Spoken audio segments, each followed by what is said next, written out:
This presentation is intended to give a general introduction to the Land and Water Board for new board members and staff. More details about specific topics will also be provided as training resources. The Land and Water Boards are part of an integrated and coordinated land and water co-management system. The Mackenzie Valley Resource Management Act, the MVRMA, implements the system laid out in the Gwich'in and Sahtu Comprehensive Land Claim Agreements and the Clichon Self-Government and Land Claim Agreement. Under the direction of the MVRMA, Land and Water Boards of the Mackenzie Valley regulate the use of land and water and the deposit of waste through the issuance of land use permits and water licenses. There are 4 Land and Water Boards established thus far under the Act, each in different management areas. The Gwich'in, Sahtu, and Wakaji Land and Water Boards in the Gwich'in, Sahtu, and Wakaji management areas respectively, and the Mackenzie Valley Land and Water Board, which has the authority to regulate land and water use in areas of the Mackenzie Valley that are not yet subject to settled land claim agreements. The Mackenzie Valley Land and Water Board also has the authority to regulate transboundary activities and to establish, where required, consistent policies for the regulation of land and water in the Mackenzie Valley. In the Northwest Territories, lands are managed or owned by one of 4 parties. Commissioners or territorial land are managed and administered by the Government of the Northwest Territories. Devolution transferred most federal-owned lands, including surface and subsurface rights, to the GNWT in 2014. Remaining federal lands, also known as Crown land, are primarily limited to pre-existing contaminated sites and national parks and are owned by the Government of Canada. Indigenous governments have established rights for ownership of land and resources in defined areas through the finalization of land, resource, and self-government agreements. And finally, private land, which are owned by private interests. The Land and Water Boards are responsible for the permitting and licensing of projects. They also conduct preliminary screenings of the applications. If a higher level of environmental assessment is required, the application is referred to the Mackenzie Valley Environmental Impact Review Board.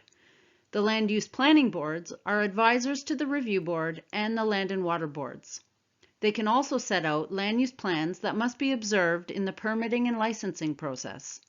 At this time, the Gwich'in and Sahtu Land Use Planning Boards have an established land use plan for their respective management areas, and the Clicho government has an approved management plan for the Clicho-owned lands within the Wakaji management area.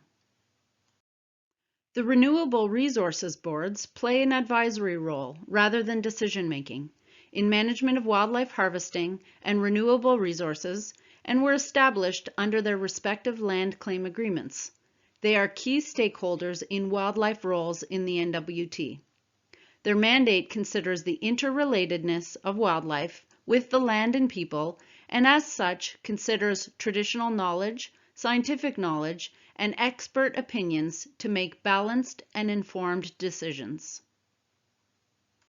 As defined in the MVRMA, the Land and Water Board's objective is to regulate the use of land and waters and the deposit of waste so as to provide for the conservation, development, and utilization of land and water resources in a manner that will provide optimum benefit generally for all Canadians and in particular for residents of each respective management area of the Mackenzie Valley. In exercising its powers, the Board must consider the importance of conservation to the well-being and way of life of the Aboriginal peoples of Canada to whom Section 35 of the Constitution Act applies and who use an area of the Mackenzie Valley. The Board must also consider any traditional knowledge and scientific information that is made available to it. In meeting the Board's objectives, the Boards work with proponents, affected parties including Indigenous organizations and governments, and other parties such as other boards and government agencies that issue associated authorizations in order to ensure that potential impacts of proposed projects are understood and carefully considered before decisions are made with respect to the issuance of land use permits and water licenses. Board processes enable a high degree of public participation and aims to meet the needs of all parties. Open and transparent proceedings and hearings are run with the objectives of fairness. The boards are also required to have public registries. While each of the boards carry out its responsibilities within the management or settlement areas, all members of the regional boards are also members of the Mackenzie Valley Land and Water Board. The regional boards each consist of 4 members plus the chairperson. 2 members are nominated by the Regional Land Claim Organization, 1 member is nominated by the Government of the Northwest Territories, and 1 member is nominated by Indigenous and Northern Affairs Canada. The MVLWB consists of 20 members, including the 5 members of the Gwich'in Land and Water Board, 5 members of the Sahtu Land and Water Board, and 5 members of the Wickagy Land and Water Board, plus 2 members appointed following consultation by the federal minister with the First Nations and the Cleacho government, 1 member appointed on the nomination of the territorial minister, and 1 other member. Decisions of the boards are made by consensus. The Land and Water Boards issue water licenses and land use permits in accordance with the Mackenzie Valley Resource Management Act, Waters Act, and their associated regulations. The permits and licenses issued by the boards set out the terms and conditions of the authorized activity, whether it be a small timber harvesting operation or a full-scale diamond mine. As set out in the legislation, terms of permits can be up to a maximum of 5 years, with the possibility of a 2-year extension. Terms of water licenses, on the other hand, can be for the life of the project. The triggers for whether a land use permit or water license are required are found in the regulations and are summarized in the Land and Water Board's Guide to the Land Use Permitting Process and Guide to the Water Licensing Process. Land use permits are typically required for activities such as the use of explosives, use of heavy vehicles and machinery, storage of fuel, and drilling. Some of the activities that require a water license are use of water above a certain threshold, water crossings, diversions or alterations, and the deposit of waste. Type A licenses are generally for larger projects that use more water or have a greater environmental impact. Typical examples of projects requiring a Type A license include mines and large hydroelectric projects. Type B licenses are generally for smaller projects with less impact on the environment. Typical examples include advanced mineral and oil and gas exploration and municipal water treatment facilities for smaller communities. The boards issue both types of licenses. However, Type A licenses require the approval of the minister before they become effective. Public hearings are only mandatory for Type A licenses, but the board may also hold a public hearing for a Type B license if needed. Type B licenses do not require the minister's approval unless a public hearing is held. The environmental impact assessment process is a public process and is designed in a way to ensure that the concerns of Indigenous people and other members of the public are considered before making decisions on whether the project should go ahead or not. In the application for a land use permit or water license, the applicant must demonstrate that the proposed development will not cause a significant adverse impact on the environment or on the economic, cultural, or social well-being of Mackenzie Valley residents. The proponent must also demonstrate that the proposed development will not be a cause for public concern. If the preliminary screening of the application finds that the proposed development might cause significant adverse impacts or might be a cause for public concern, or both, then the preliminary screener must refer the project to the Mackenzie Valley Environmental Impact Review Board for an environmental assessment.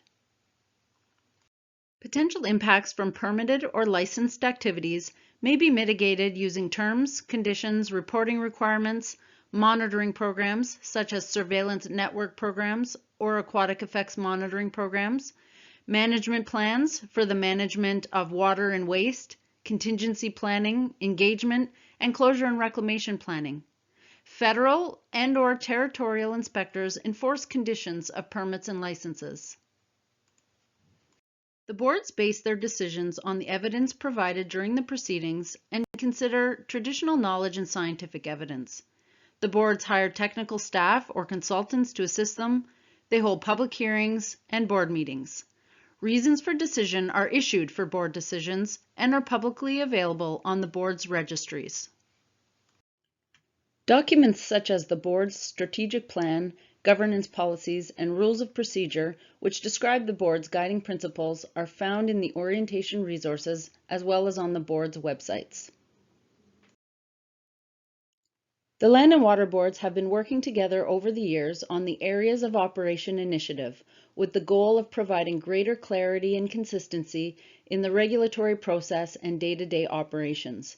The Corporate Excellence Group focuses on internal process and policies, such as the Employee Procedures and Policies Manual, Performance Appraisal Process, and Professional Development. The Regulatory Improvement Group helps to develop policies, guidelines, and procedures to ensure that the board's regulatory process is transparent, consistent, robust, and efficient. The Information and Communications Technology Group focuses on the information management systems used by the Land and Water Boards, for example, the online registry, the websites, and the online review system. The Outreach and Engagement Group focuses on external initiatives and engaging stakeholders to frame and guide board initiatives. The collective work of the Land and Water Board family over the years has resulted in numerous policies and guidelines designed to assist the boards in fulfilling their mandates. The board's resources may be found on the board's website's resources page, and links have been provided in the orientation resources. This presentation was intended to give a general introduction to the Land and Water Board. If you have any questions or comments, please do not hesitate to contact the Executive Director.